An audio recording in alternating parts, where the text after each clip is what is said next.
민주당은 요즘 탈당 조짐을 넘어서 거의 뭐 이렇게 가다가는 나중에 분당 조짐까지 가는 것 아니냐라는 심상치 않은 기류가 흐르고 있습니다. 바로 이 사람의 등장. 이재명 대표를 줄곧 비난해왔던 바로 이 사람이 이제는 마치 당을 나갈 결심이라도 선 듯 이런 말을 합니다. 말이 점점 강도가 높아집니다. 내가 나가겠다는 건 아닙니다. 하지만 상대방이 몰아내면 뭐 받아야지 어쩌겠습니까?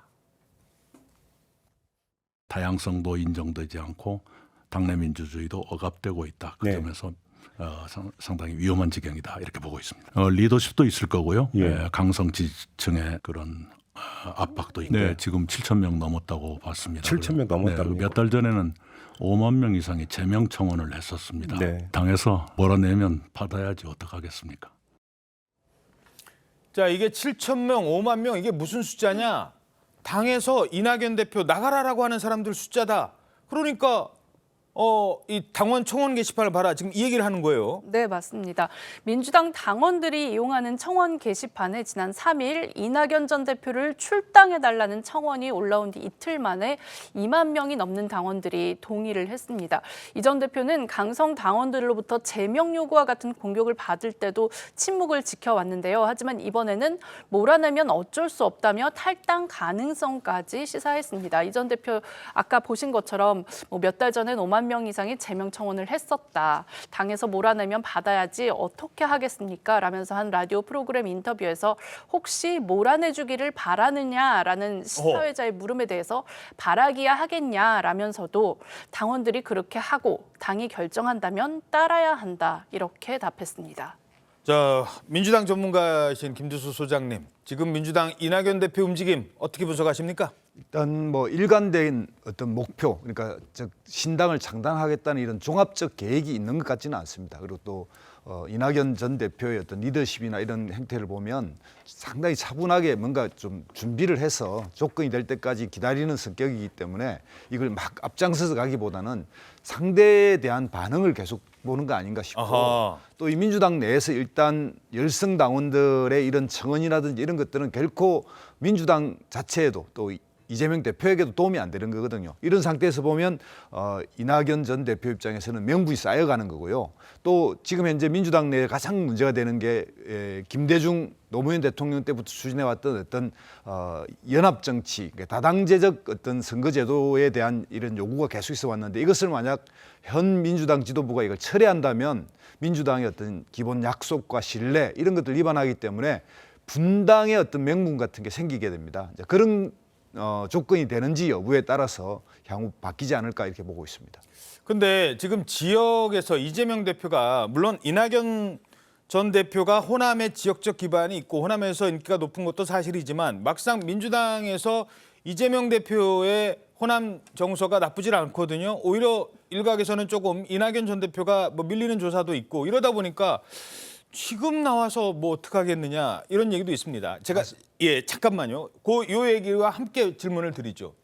요즘 주목받는 분이 뭐 이낙연 전 대표뿐만이 아니에요. 저희들이 신당 창당 움직임과 관련해서 세 분을 어제도 말씀을 드렸었는데 국민일보 기사입니다. 문정부 총리 3인방입니다. 자, 김부겸, 정세균까지 가세를 한다면, 이렇게 해서 반 이재명 연대를 구축한다면 지금은 이낙연 전 대표가 조금 세가 불리하지만 달라질 수도 있다라는 분석도 있습니다. 어떻게 보십니까? 이게 바로 이제 민주당의 어떤 파멸 또는 파국의 어떤 시나리오 마지막에 이제 이런 행태가 일어날 수도 있다고 보는데요. 현재 이렇게 이제 전 총리 세 분은 반 이재명 노선을 표방하거나 그 연대를 하기 위해서 이야기하는 건 아닙니다. 제가 말씀드린 대로 민주당이 그동안 국민 앞에 약속했던 것, 즉 연합 정치의 어떤 가능성과 다른 제야라든지 시민사회와 또 우리에서 이제 좀 더 진보적인 정당, 뭐 정의당과 연대라든지 이런 걸 통해서 정치를 좀 같이 해오겠다라고 하는 이 약속이 이제 깨지고 민주당 중심으로 이렇게 재편되는, 그러니까 선거의 어떤 체제, 즉 한 나라의 운영을 좀 독과점식으로 할 거냐 아니면 좀 다당적 경쟁 체제로 할 거냐라고 하는 중요한 어떤 시스템을 결정하는데 민주당이 지금까지 해왔던 국민과 약속을 배반하고 바꿔버리면 이거는 민주당의 치명적인, 즉 신뢰가 무너진다라고 하는 부분이 염려가 돼서 이 부분을 조언하고 있는 거고요. 예. 만약 정말 그렇게 강행한다면 어쩔 수 없이 민주당을 구하기 위해서 이분들이 나설 수 있는 그런 상황도 발생할 수 있다. 여기까지 말씀드릴 수 있을 것 같습니다. 예. 아직은 아까 이제 쉽게 말씀을 하셨습니다만 이낙연 대표가 찔러보는 거다라고 하셨거든요. 그러니까 이재명 대표의 반응을 보고 싶어하는 겁니다. 뭐 쫓아내면 뭐 어쩔 수 없죠. 그러니까 이낙연 대표는 이재명 대표가 좀 더 세게 본인에게 공격을 한다면 강성 발언들이 나온다면 결정을 하겠다는 거예요. 지금 빠져나갈 어떤 신발까지 거의 준비를 해놓고 있습니다. 이때 중요한 건 이재명 대표의 발언인데 이재명 대표가 이낙연 대표 전 대표의 발언에 대해서 지금 어떤 반응들을 보이고 있습니까? 네, 아까 찔러보기라고 하셨는데 찔러보기에 대해서 지금 반응이 조금 나오고 있는 것 같습니다. 최근 들어서 이제 이낙연 전 대표의 강성 발언이 잦아지면서 이재명 대표가 처음으로 입장을 냈는데요. 이 대표는 무너진 민주주의를 살리고 민생을 회복하려면 가용할 수 있는 모든 자원을 동원해야 한다면서 배제의 정치가 아니라 통합과 단결의 정치가 필요하다라고 밝혔습니다. 이 대표는 일단 배제가 아닌 통합과 단결의 정치 이런 표현을 쓰면서 이낙연 전 대표를 포용하려는 듯한 발언을 하기도 했는데 그러면서도 상대 의견에 과민 반응하지 말아야 한다면서 애둘러 이 전 대표를 겨냥하기도 했습니다. 예. 자, 과연 두 사람이 이제라도 또 한 번 통합과 단결을 할 수 있을까? 민주당이 이재명 간판으로 이낙연이 돕는 간판으로 갈 수 있을까? 근데 문제가 그리 간단치 않아 보인다는 겁니다. 두 사람의 악연, 지난 대선으로 거슬러 올라가기 때문입니다. 대장동 비리도 철저히 파헤쳐 관련자는 누구든 법대로 엄발토록 하겠습니다. 공공개발을 막던 보수 언론과 국민의힘이 적반하장으로 왜 공공개발 안 했냐, 공공한수액이 왜 그리 적냐며 대선 개입하는 이 현실을 보십시오. 성남시는 25억 원 투자해가지고요 5,500억 벌었는데 이건 어떻게 생각하십니까? 대단히 일확천금이죠. 그건 일확천금이 아니라 공공회수 정책을 잘했다고 하는 겁니다. 성남시에서 생긴 문제를 마치 제가 공격해서 생긴 문제인 것처럼 호도하고 계십니다. 네, 성남시장 때 문제잖아요. 제가 호도한 문제 아닙니다. 지금 그렇게 얘기하고 있지만 이른바 개딸들은 사실상 이낙연 전 대표가 대선 경선에서 저렇게 문제를 끄집어냈기 때문에 이게 리스크가 커진 거다. 이렇게들 주장하고 있거든요. 그렇죠. 지금 민주당의 강성 지지자들, 그다음에 특히 개딸들 사이에서 사실은 이재명 대표의 지금 사법 리스크, 그러면 대장동 리스크가 지금 시작이었잖아요. 예. 그러면 그 대장동 리스크를 쏘아 올린 사람이 누구냐? 그게 이낙연이다. 이렇게 지금 보고 있는 거예요. 그러니까 당을 나가라. 막 이러면서 이제 공격이 시작된 건데 사실은 그 이낙연 대표가 이 부분에서 그거를 갖다가 뭐 피해갈 수는 없는 거죠. 왜냐하면 본인이 먼저 말한 건 맞으니까요. 예. 그리고 두 번째는 뭐냐면 최근에 또 이런 얘기가 있습니다. 그 조국 전 장관이 자기 반성한다고 윤석열 검찰총장을 임명한 사람, 그다음에 문재인 대통령. 예. 그러니까 이 개딸들 사이에서는 지금 이낙연, 조국 전 장관, 그다음에 문재인 전 대통령 이 세 사람에 대해서 제가 볼 땐 거의 같은 비중으로 나가라 뭐 이런 거 아니겠습니까? 지금 그런 딱 분위기를 보여주고 있습니다. 예. 아니 근데 이제 저게 그 지금 민주당의 개딸들이 잘못 알고 있는 부분이 사실은 이 대장동 의혹이 맨 처음 불거진 거는 잘 아시다시피 2020년이죠. 중앙일보였나요 그때? 아니요. 예. 경기경제신문이라는 데서부터 시작이 된 겁니다. 원래는 바로 지역신문. 경기도의 지역신문의 요만한 하나의 박스 기사. 예. 응? 화천대유가 누구 겁니까?부터 시작한 거거든요. 그리고 제가 그때 그 뭐 쭉 이제 그 관련 내용을 아는데 그리고 한 일주일쯤 뒤에 주간조선에서 큰 기사가 나왔어요. 어허. 그리고 나서 그 2, 3일 뒤에 조선일보가 심층 분석한 기사를 냈어요. 여기서 시작한 겁니다. 예. 그렇기 때문에 최초의 시작이 경기경제신문이라는 지방신문에서 시작이 됐기 때문에 그걸 뭐 저 이낙연 전 대표가 처음에 뭐 얘기를 했다 뭐 이렇게 지금 개딸들이 얘기하는 거는 이낙연 전 대표 공격용이죠. 그런데 그 사실은 민주당의 다수의 사람들이 그렇게 생각하고 있어요. 그걸 이제 이낙연 전 대표가 불식시키는 것이 본인의 과제입니다. 예.